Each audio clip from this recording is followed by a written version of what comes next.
Hey guys, it's Rufus. Now, when attacking hookah, I'll start with the VIP side push, and the end goal here is to go for a plant onto billiards. In order to do that, we need to take aquarium control. However, if we were to just push aquarium and try to go for a plant, it'd be very difficult to do so. Anybody in both hookah and billiards would obviously prevent us from planting so easily. In order to take sight with more ease, we need to relieve some of the pressure when we execute onto sight. This is why we're going to take control of VIP, penthouse, theater, luggage, and aqua. We're essentially taking as much control as possible around sight in order to make it harder for the defenders to play inside of sight.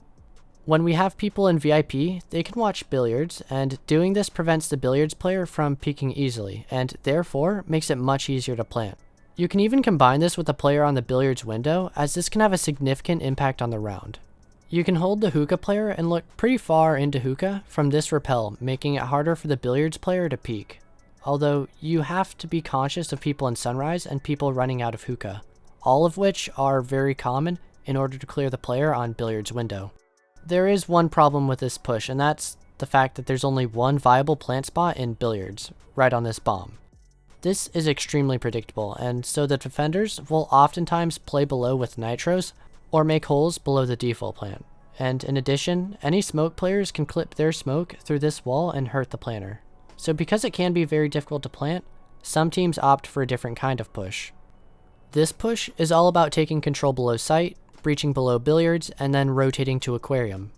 This makes it really difficult for the defenders to deny plant, and that is because they cannot utilize anybody in billiards, and nitroing from below isn't an option if the attackers have already cleared down there.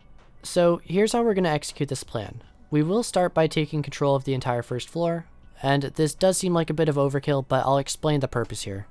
First, we want to be able to hold our flanks by just these two stairways. If the defender's only way to flank is from here, they'll be much less likely to do so.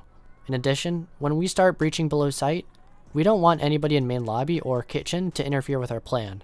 Anybody in main lobby would be able to wallbang the blue bar wall, and anybody in kitchen would be able to peek anybody in sunrise.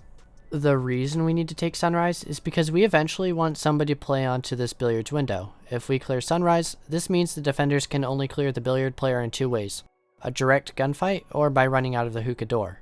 This is a huge plus, and is a reason many teams are using this strategy. When you begin going for a plant on sight, not only is it going to be safer, but the player on billiards window will be safer. This matters because the billiards window player is the most impactful player in a post-plant position. You cannot do anything if this player is still alive, and so most teams will target them first. Anyway, in order to take control below sight, I recommend just droning out for any roamers in the prep phase and pinching them accordingly. I'm not going to be specific here because it's very easy to pinch and cut off roamers on Coastline, because there are so many lines of sight and so many ways to enter the building that there's not really a one-size-fits-all with a roam clear. Once we've roam cleared below sight though, the next goal is to take aqua control, which will always be easy. If there's anybody in aqua, you can always just breach below them and force a gunfight with any players here. But the only thing you really need to worry about are players around top white and luggage. But as long as you can stay clear of their rifle, you shouldn't have to worry about much. Finally, you should be able to go for a plant with relative ease after performing this roam clear and breaching below billiards. If nobody is in billiards, there's not much the defenders can do in order to contest sight. So as long as you win your gunfights, you will win. The final push is all about taking hookah control, and this push is a lot less common. I'm not saying it's a bad strategy either, it's just not performed frequently.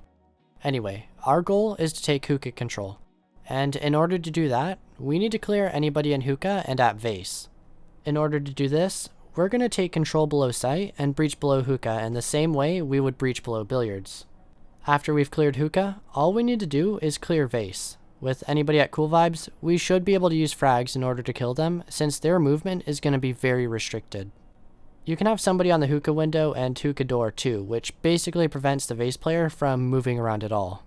Even if you don't use a frag though, another option is to just flash the player, which will be relatively easy. Or you could just smoke off vase and coordinate a push into both hookah and up cool vibes.